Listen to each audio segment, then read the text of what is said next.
नमस्कार दोस्तों, stock market studies में फिर से एक बार आपको दिल से स्वागत करता हूं। तो आज मैं फिर से आपके सामने कुछ इंपॉर्टेंट कंपनी के अपडेट शेयर करने वाला हूं। तो सबसे पहले मैं जिस कंपनी के बारे में चर्चा करूं उसका नाम है RailTel corporation of India limited, जिसको आप रेलटेल नाम से भी जानते हैं।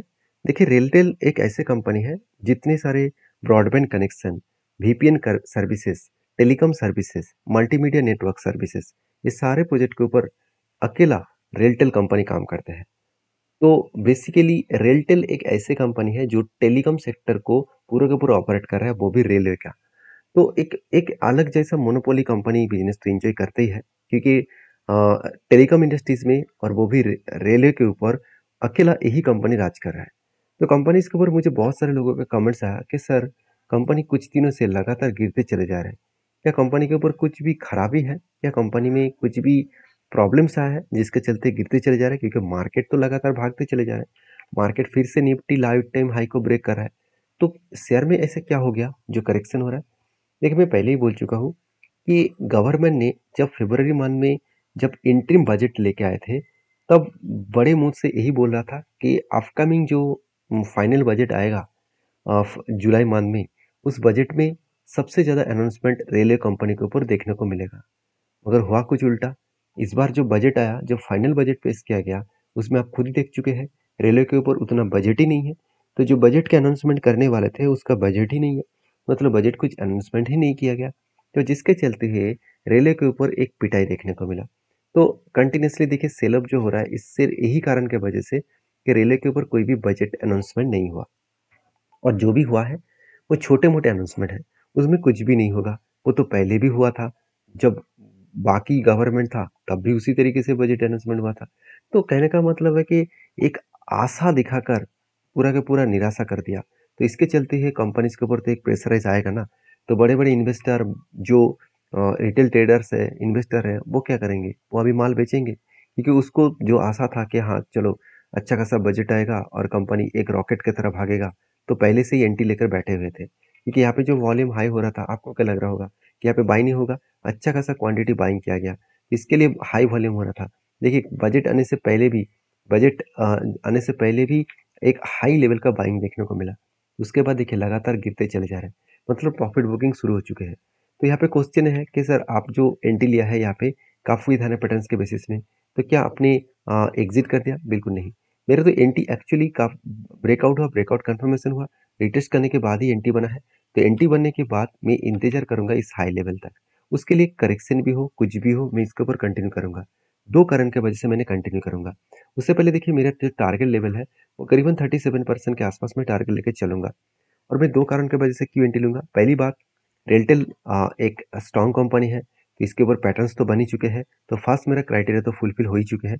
दूसरा क्राइटेरिया यही है कि कंपनी के जो क्वार्टर रिजल्ट है वो भी इस बार हाईएस्ट देखने को मिला। सेल्स, एक्सपेंस, प्रॉफिट, सब कुछ देखा है तो कंपनी इस बार सबसे ज़्यादा प्रॉफिट जनरेट किया। और ये भी बताया जा रहा है कि अपकमिंग जो रिजल्ट आने वाला है क्वार्टर की, वो भी अच्छा खासा दिखेगा। और मज़ेदार बात यही है, आपको बता दूं, एज ए इन्वेस्टर के हिसाब से देखूं तो जो लोग सोच रहे हैं कि इंस्टीट्यूशन क्या कर रहा है, देखिए इंस्टीट्यूशन के पास पहले 0.26% का होल्डिंग था, वो आज बढ़ के कितने हो चुके हैं? 2.15% के आसपास। डीएस के पास होल्डिंग पहले कितना 3.80 के आसपास होल्डिंग था, आज कितना है? 2.86% के आसपास। तो मुझे लगता है जो होल्डिंग ऑफ पीरियड है जो इंस्टीट्यूशन का, वो ज़्यादा होल्डिंग यहाँ पे देखने को मिला। तो यहाँ पे पब्लिक के बारे में बात करूँ तो पब्लिक के ऊपर जो होल्डिंग्स है वो भी आपको शानदार देखने को मिला। तो प्रोमोटर से लेकर पब्लिक और साथ ही साथ इंस्टीट्यूशन, हर कोई व्यक्ति इस कंपनी के ऊपर निवेश करके रखे हैं। और तीसरी बात ये भी है कि कंपनी के ऊपर अगर मैं म्यूचुअल फंड की राय देखूँ, तो म्यूचुअल फंड इस कंपनी के ऊपर क्या किया? क्या सही में बाई कर रहा है, क्या सही में सेल कर रहा है? अगर वो देखा जाए तो लास्ट फरवरी मंथ, मार्च मंथ और अप्रैल मंथ में, तीनों मंथ में अच्छा खासा क्वांटिटी बाई किया। मगर मई और जून मंथ में क्वांटिटी को सेल ऑफ किया।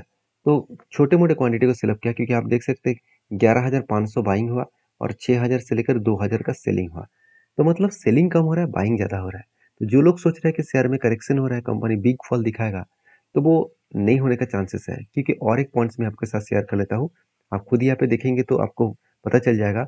देखिए, अगर सेल्स का ग्रोथ कम होता लास्ट टिल 2 मंथ में, मतलब लास्ट 12 मंथ में अगर सेल्स का ग्रोथ ग्रोथ कम होता, तो मैं ज़रूर यहाँ पे कुछ नेगेटिव डिसीजन लेता। तो प्रॉफिट का ग्रोथ भी देखिए बहुत शानदार हुआ और सेल्स का ग्रोथ भी बहुत शानदार हुआ। जो कंपनी के ये दोनों पॉइंट्स पॉजिटिव है, तो कंपनी में थोड़ा-सा करेक्शन सेक्टर के गिरने से हो सकता है और जब वो रिकवरी करना शुरू करेंगे तो फिर से एक बिग जंप दिखाएगा। तो इसीलिए मैं बुलिश हूँ। आपके क्या ओपिनियन है ज़रूर मुझे कमेंट्स करके बताना। तो नेक्स्ट जो कंपनी है उसका नाम है अदानी पावर। देखिए अदानी पावर अदानी ग्रुप की एक ट्रस्टेड कंपनी है। इस कंपनी के ऊपर एक ही बात मैं कहूँगा कि पावर इंडस्ट्रीज में लीडर जो प्लेयर है वो अदानी ग्रीन है। मतलब लीडर प्लेयर मतलब अदानी ग्रुप के दो कंपनीज है। एक है अदानी ग्रीन, एक्चुअली तीन कंपनीज है, Adani green, Adani power and Adani energy. तो अदानी एनर्जी तो बहुत नीचे है क्योंकि इसका मार्केट कैप अभी 1 लाख करोड़ बन चुके हैं। अदानी ग्रीन का मार्केट कैप 2,85,000 करोड़ के आसपास है और अदानी पावर का 2,75,000 करोड़ के आसपास है। तो अदानी पावर का ग्रोथ किस तरीके से हो रहा है वो मैं सबसे पहले आपको दिखा दूं। देखिए कंपनी का सेल्स तो ठीक है मगर प्रॉफिट ग्रोथ डाउन हो चुके हैं। प्रॉफिट ग्रोथ कहाँ पे डाउन हुआ, चलो एक बार मैं आपको दिखाई देता हूँ। अगर मैं लास्ट कुछ सेल्स का ग्रोथ देखूँ तो यहाँ पे देख सकते हैं सेल्स तो तगड़ा है। 24% लास्ट 3 ईयर्स में हुआ था, 5% सॉरी 16% लास्ट 5 ईयर्स में हुआ था और 13% लास्ट 10 ईयर्स में हुआ था। अच्छा खासा यहाँ पे सेल्स का ग्रोथ देखने को मिले। उसी तरीके से अगर प्रॉफिट का ग्रोथ देखूँ तो प्रॉफिट का ग्रोथ में आप देखेंगे तो कंपनी का लास्ट 10 ईयर्स में 60%, लास्ट 5 ईयर में 88% और लास्ट 3 ईयर्स में 153% और लास्ट टिल 2 मंथ उसमें 94% के आसपास देखने को मिला। तो अच्छा खासा यहाँ पे ग्रोथ यहाँ पे देखने को मिला, जो ग्रोथ कंपनी को अच्छा खासा बूस्ट करने के लिए काफ़ी है। बाकी देखिए यहाँ पे स्टॉक प्राइस के जो है वो इसका ग्रोथ एक साल में कंपनी 176% के आसपास ग्रोथ हुआ। तो बेस्ट तरीके से यहाँ पे ग्रोथ देखने को मिला और लास्ट 3 ईयर्स में 5 ईयर्स में 10 ईयर्स में कंपनी बेस्ट तरीके से यहाँ पे प्रॉफिट को भी ग्रोथ किया। तो मुझे लगता है कंपनी जिस तरीके से जर्नी कर रहा है कंपनी एक आगे बढ़ने का पोटेंशियल रखेंगे। तो अदानी ग्रुप के ऊपर ऐसे नहीं कि प्रॉफिट नेगेटिव में चला गया, प्रॉफिट से डाउन हुआ है। आप खुद ही देख सकते हैं कंपनी का प्रॉफिट पिछले सालों की तुलना से डाउन हुआ। ये 5,200 करोड़ से 2,700 करोड़ बने। तो प्रॉफिट में थोड़ा सा करेक्शन आया। तो इसके लिए बहुत सारे लोग चिंता में पड़ चुके हैं तो कंपनी में क्या खतरा आ सकते हैं? बिल्कुल नहीं। अगर अदानी पावर के ऊपर एक चीज़ों को मैं आपको नोटिस करा दूँ तो और भी आपको क्लियर हो जाएगा। अगर कंपनी के मार्केट शेयर के बारे में बात करूँ आप खुद ही देख सकते हैं। इलेक्ट्रिसिटी जेनेट के ऊपर 5% मार्केट शेयर है और कंपनी एक्चुअली पावर जेनेट के ऊपर ही 97 काम कर रहा है और बाकी ट्रेडिंग एंड इन्वेस्टमेंट के ऊपर कंपनी का 2% का बिजनेस है। तो बाकी कंपनी के देखिए पावर जेनेट के ऊपर जो कंपनी काम कर रहा है उसके साथ साथ कंपनी एक्चुअली जो काम कर रहा है उसके ऊपर कंपनी का जो बिजनेस है उसी बिजनेस टिके हुए है। अभी कंपनी के ऊपर जो टेक्निकली चार्ट पैटर्न्स है उसको अगर एक बार आपके साथ शो करूँ तो आप देख सकते हैं कंपनी के ऊपर बहुत बार ट्रेड बना था। पहले एक यहाँ पे ट्रेड बना काफ़ी ध्यान है पैटर्न्स का और फाइनली ब्रेकआउट होने के बाद टारगेट अचीव हुआ। तो मैं इस पैटर्न्स को आपके साथ शेयर भी कर चुका था। तो नेक्स्ट देखिए फिर से एक पैटर्न्स बना एक रेंज के बेसिस में, तो नीचे नहीं आया तो इसलिए मैं इस एंटी नहीं ले पाए। दूसरा फिर से देखिए यहाँ पे एक एंटी बने, जो यहाँ पे एक रेंज बनी करीबन 20% के आसपास, तो नीचे आकर टच किया और उसके बाद धीरे धीरे करके ऊपर जाने का कोशिश कर रहा है। इस लेवल तक जाएगा, 800 तक जाएगा तो मेरा टारगेट बन जाएगा। तो इतना आसानी से वो टारगेट नहीं देने वाला है क्योंकि कंपनीज के रिजल्ट भी आने वाले हैं। तो रिजल्ट आएगा 31 जुलाई, तो उसके बाद ही पता चलेगा एक्चुअली कंपनी कौन सा दिशा में जाने वाले हैं। तो ये था कंपनीज के अपडेट। और नेक्स्ट जो कंपनी है उसके बारे में चर्चा करें, उसका नाम है Varun beverages limited. Finally Varun beverages के ऊपर मैं एक गुड पॉइंट्स मैं आपको बता दूं। जो लोग सोच रहे हैं कि इसका पी रेशियो बहुत हाई है, 100 रुपीज के ऊपर हो चुके हैं, तो एक बार मैं आपको बता दूं कंपनी का पी रेशियो एक्चुअली हाई था 150 के ऊपर, 155 के ऊपर कंपनी का पी रेशियो हाई था। वहां से करेक्शन होकर कहाँ तक आए थे, वो ही लेवल तक आया था जो इसका लो लो था। वो लो कब था, कोविड के टाइम में। कोविड के टाइम में इसका प्राइस 42 के आसपास इसका एवरेज पी रेशियो था। उसी जगह पे कंपनी टच किया, उसके बाद फिर से बाउंस बैक कर रहा है। अभी सोचिए कंपनी यहाँ से अगर फिर से बाउंस बैक करके हाई लेवल तक गए तो कंपनी में एक जर्नी देखने को मिल जाएगा। शायद शायद इसीलिए कंपनी के ऊपर एक अच्छा खासा जर्नी भी देखने को मिला है।